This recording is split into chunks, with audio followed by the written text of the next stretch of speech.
ოდესმე დაგიჯერია საკუთარი თავი, რომ შინაგან დიალოგს აწარმოებ.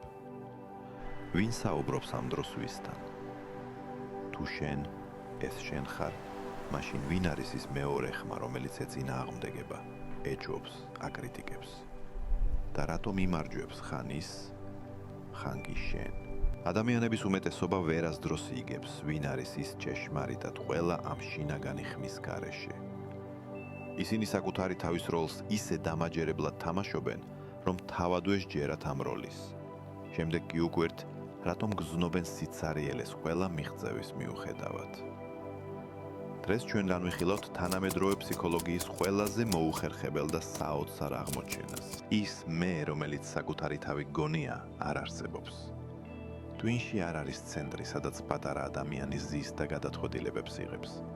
არსებობს მრავალი ნეირონული ქსელი, რომლებიც პარალელურად მუშაობენ, ხშირად ეწინააღმდეგებიან ერთმანეთს და twinი მუდმივად ქმნის ერთიანი მეს ილუზიას. კალოსოტომიის, ანუ twinis ორივე ნახევრის ერთმანეთისგან გათიშვის მქონე პაციენტების კვლევებმა აჩვენა, რომ როდესაც კავშირი ნახევარ სფეროებს შორის გაწყვეტილია, ერთ ადამიანში ფაქტობრივად ორი განსხვავებული ცნობიერება ცხოვრობს, განსხვავებული მოსაზრებებითა და სურვილებით. თუმცა იგივე ხდება ჯანმრთელ twinშიც, უბრალოდ ამას ვერ ვამჩნევთ. დილით შეიძლება ენთუზიაზმით იყოს ავსე დიეტის მიმართ, საღამოს კი უკვე პიცას უკვეთავ. და ორივე მდგომარეობა, ეს შენ ხარ, ნამდვილი შენ.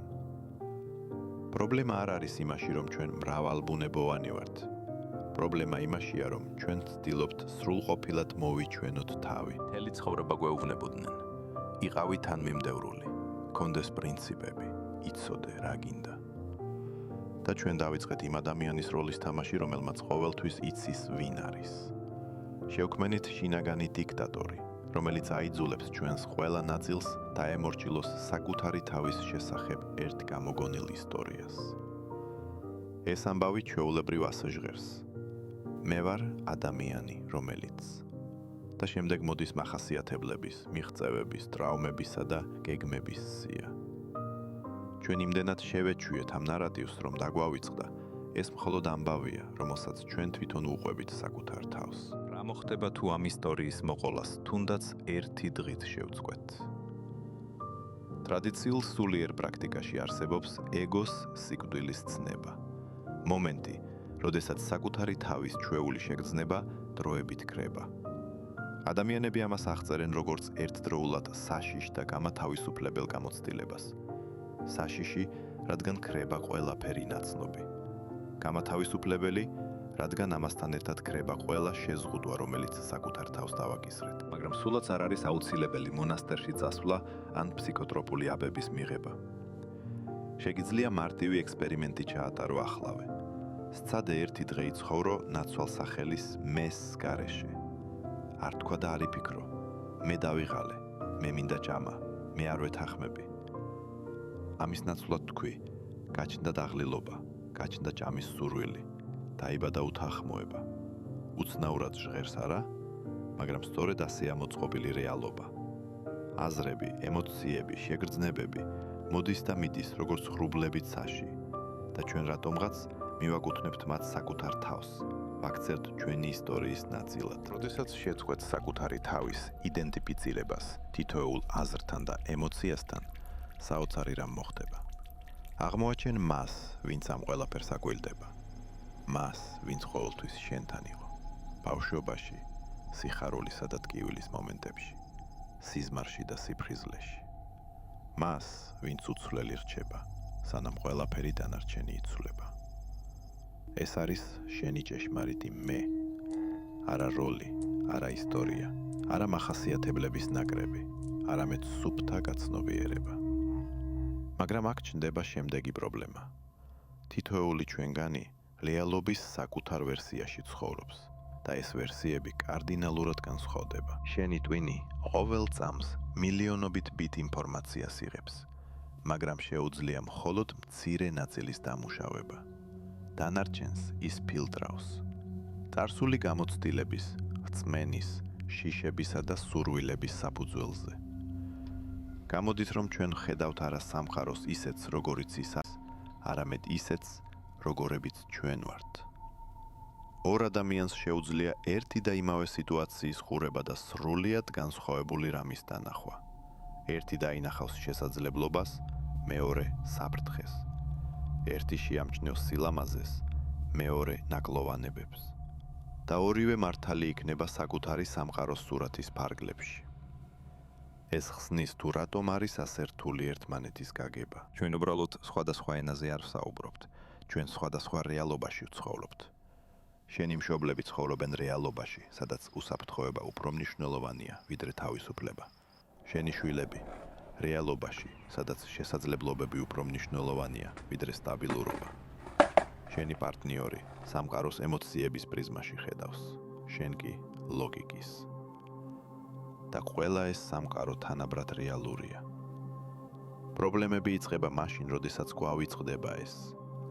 როდესაც ვიწყებთ ფიქრს, რომ რეალობის ჩვენეული ვერსია ერთადერთი სწორია, რომ სხვა ადამიანებს სპეციალურად არ სურთ ჩვენი გაგება, ან უგუნურად იქცევიან. სინამდვილეში ისინი უბრალოდ სხვა სამყაროში ცხოვრობენ. ამის გაცნობიერება ნამდვილი სიბრძნის დასაწყისია.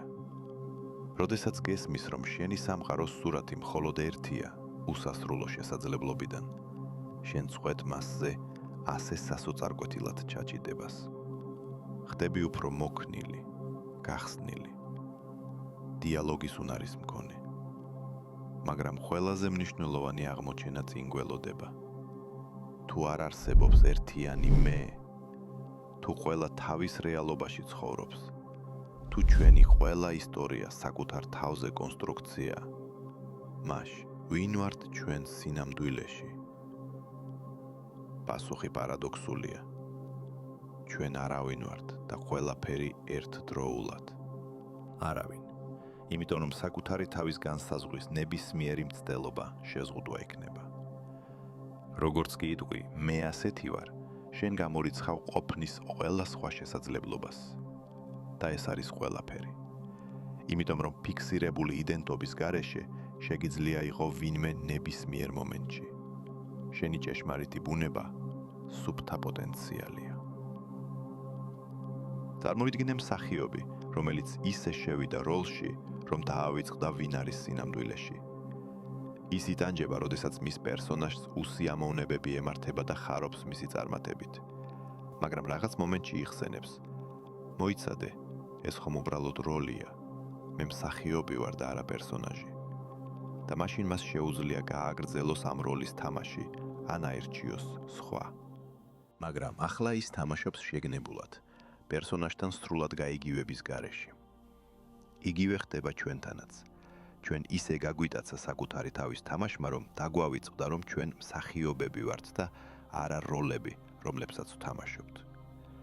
წარმატებული ადამიანის როლი, მზრუნველი მშობლის, გარემოებათა მსხვერპლის. ეს ყველაფერი კოსტიუმებია, რომელთა ჩაცმა და გახდა შეგვიძლია, მაგრამ ჩვენ არ ვართ კოსტიუმები.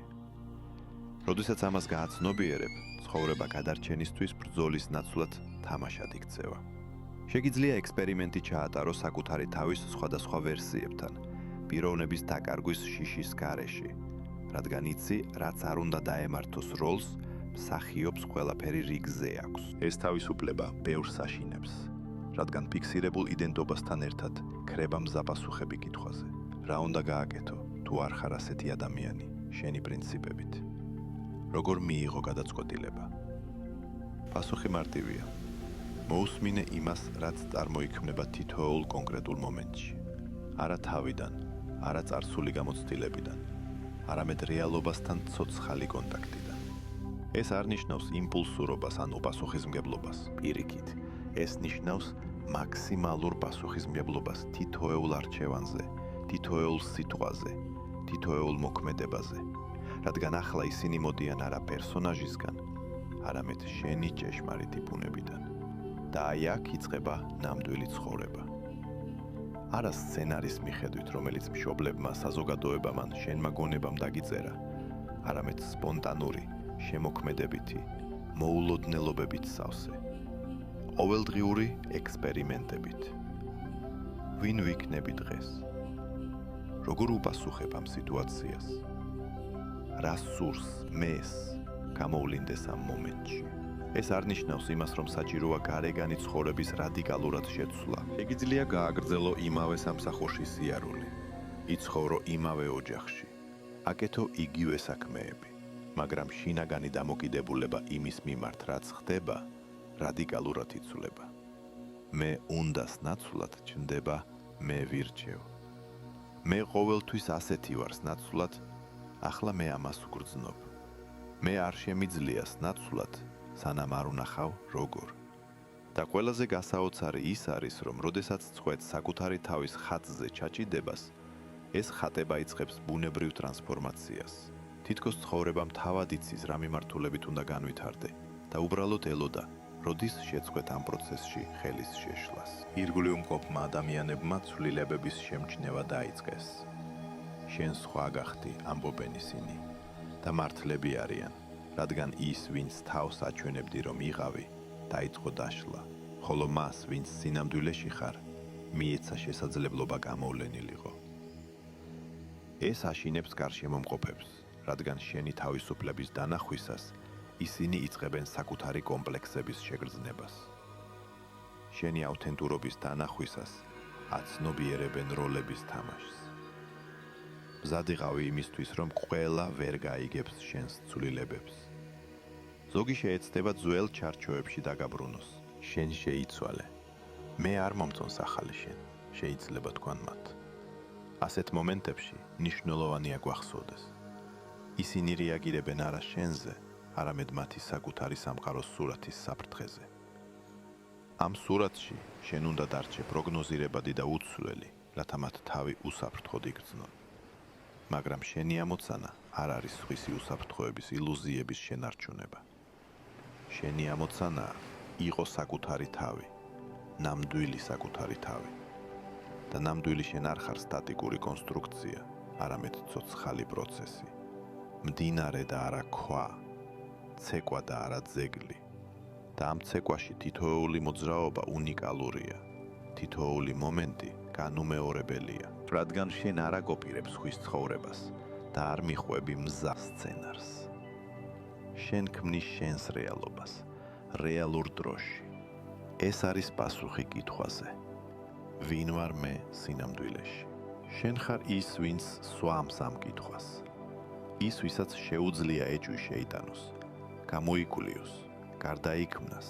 ის, ვისაც შეუძლია დააკვირდეს თავის აზრებს, ემოციებს, რეაქციებს და ამავდროულად დარჩეს მათგან განცალკევებული. შენ არ ხარ ცნობიერების შინაარსი, არამედ თავად ცნობიერება. არა ტალღები, არამედ ოკეანე. არა როლები, არამედ მსახიობი. და როდესაც ამას გონებით კი არა, მთელი არსებით ხვდები, ხდება ის, რასაც ყველა ტრადიციის მისტიკოსი განმანათლებლობას უწოდებდა. არა როგორც საბოლოო მიღწევა, არამედ როგორც ნამდვილი ცხოვრების დასაწყისი. ცხოვრება ნიღბების, როლების, სხვისი მცდელობების გარეშე. ცხოვრება კონტაქტში იმასთან, ვინც სინამდვილეში ხარ. და ვინ ხარ სინამდვილეში? გაგვიზიარე კომენტარებში. შეგიმჩნევია თუ არა, რომ ზოგჯერ საკუთარ თავთან იბრძვი. შენი რომელი ნაწილი იმარჯოს ჩვეულებრივ ამ შინაგან დავებში. მოიწონე ვიდეო, გაუზიარე მეგობარს, გამოიწერე არხი და გაააქტიურე ზარის ღილაკი, რათა უფრო მეტი გაიგო ფსიქიკის მუშაობის შესახებ და იპოვო პასუხები საკუთარ თავზე არსებულ რთულ კითხვებზე.